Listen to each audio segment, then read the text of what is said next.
Kalibog Paragama. I am Kay Patria. I am Kitilaan Maglangit. And I'm Michael Jude Imave.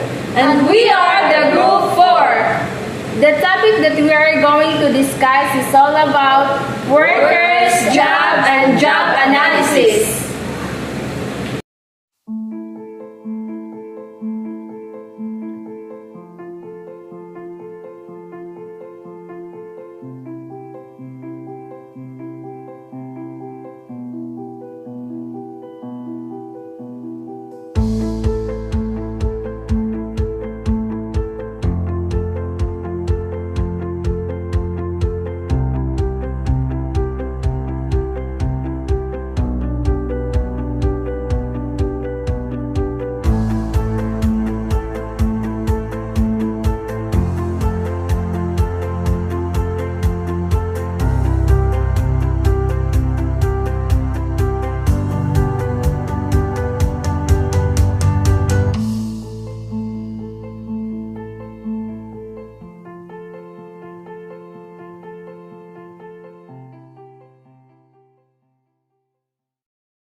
Good afternoon, sir. I am April Marie Makalibog Paragamak.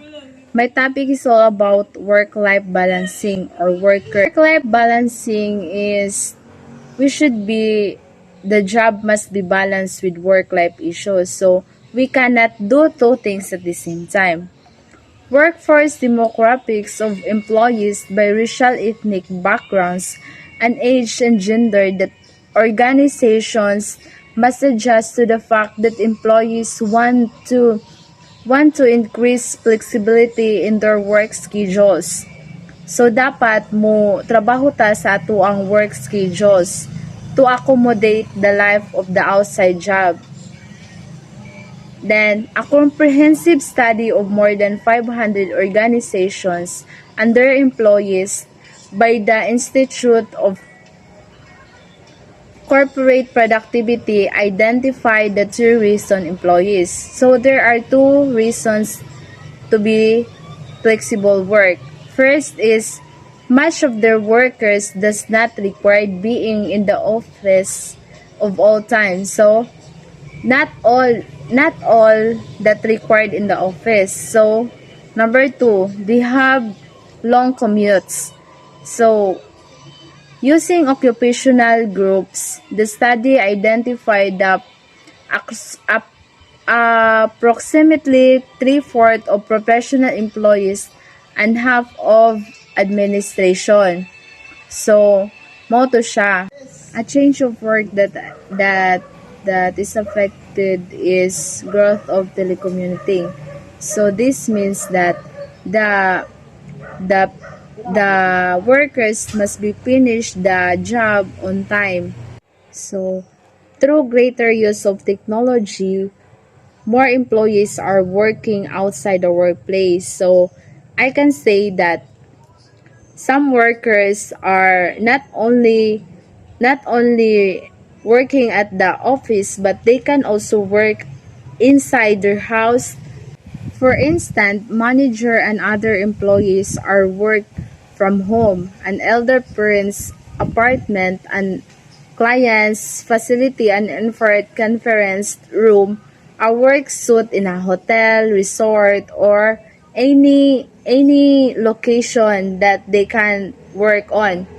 Thus, balancing workers and jobs with technology and flexibility in work schedules and location is likely to increase in importance, affecting both organizational and individual performance. So, maka-affecto na siya sa performance sa isa ka workers if they are not willing to work on. Workforce composition. To analyze the composition of workers and jobs undertakes studies to identify current and future projected composition because of economic shifts and their effects in different industries. Some types of workers are scarce but in high demand, while others are available in excessive numbers. As organizations develop or increase global operations, diversity in the workforce is becoming more prominent. Diversity reflects the differences in human characteristics and composition in an organization.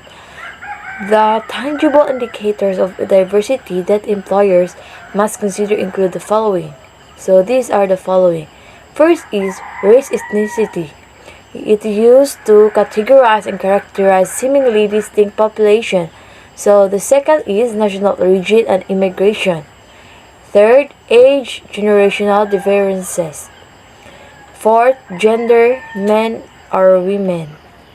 And the sixth is marital and family status. So example, are you a married or single? So the seventh is sexual orientation or like homosexual, or in other words like the same gender that you like having relationship like the same gender.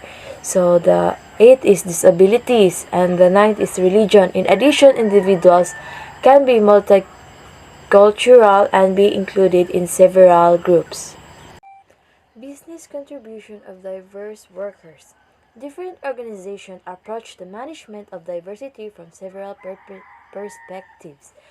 For diversity to succeed, the most crucial component is saying it is a commitment throughout the organization, beginning with top management. Diversity result must be measured, and management accountability for achieving result must be emphasized and rewarded. So the business case for diversity includes the following. First, diversity allows new talent and ideas from employees of different backgrounds, which can enhance organizational performance. Second, diversity helps recruiting and retention because protected individuals often prefer to work in organizations with co-workers of various demographics. Third is diversity allows for an increase of market share because customers can be attracted to purchase products and services with varied demographic marketing activities. Diversity can lead to lower costs because there may be fewer discrimination lawsuits. Workers and job design. Organizations are employing a variety of workers, and not just full-time ones. Depending on economic and competitive factors, the types of workers in one firm may include full-time employees, part-time employees, independent contractors, temporary workers, and contingent workers. Although some organizations still use the traditional approach of employing full and part-time workers, many firms are making significant use of independent, temporary, and contingent individuals. These persons are not employees but generally work at will or on limited contracts, and they may be working for another employers as well. So, a contingent worker is someone who is not an employee but a temporary or part-time worker for a specific period of time and type of work. According to the U.S. Bureau of Labor Statistics, contingent workers are a part of alternative workers who may be on call, working through an employment agency, or operating as independent contractors. A number of contingent workers have contracts with employers that establish their pay, hours, job requirements, limitations, and time periods. As mentioned in Chapter 1, more employers are using contingent or temporary workers. Estimates are that up to 50% of some types of jobs are performed by contingent workers who are not regular employees. Style of job.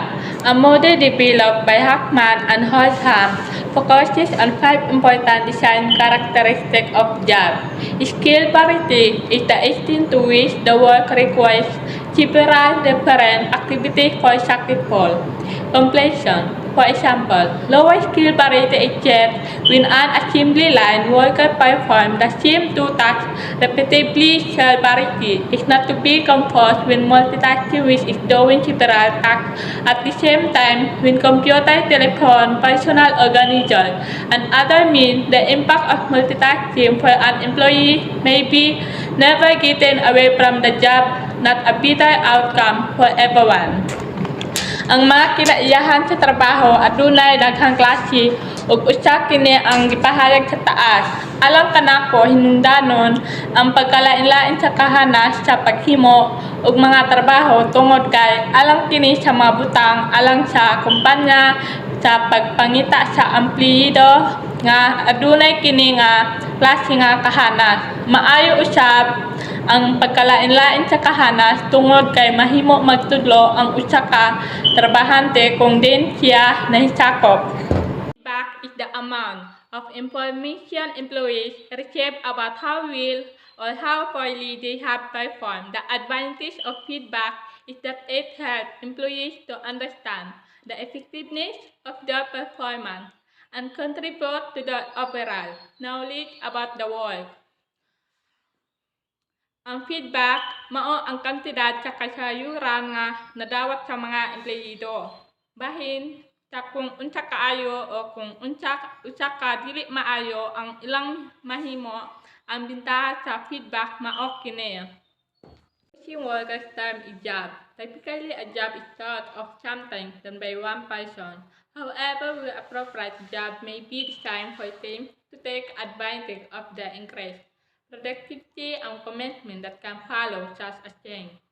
Kasagaran ang usa ka trabaho, giisip ingon usa ka butang. Mga gihimo sa usa ka tawo bisan pa kung diin ang ganyan ang mga trabaho mahimong gilaraw. Alang sa mga kapunan aron paghimuslan ang dugang nga pagkamabungahon ug pasalig nga mahimong sundon ang ingon nga pagbag-o. Of job analysis. Job analysis has grown in importance. The workforce of job has changed. To be effective, HR planning, recruiting, and selection all should be based on job requirements, which means the requirements of the employee and the capabilities of individuals identified by job analysis. In EEO matters, accurate details on job requirements are needed, and as the credentials in job description can affect court decisions. 49. Additionally, compensation, training, and employees' performance appraisal all should be based on specific and accurate identified needs of the job.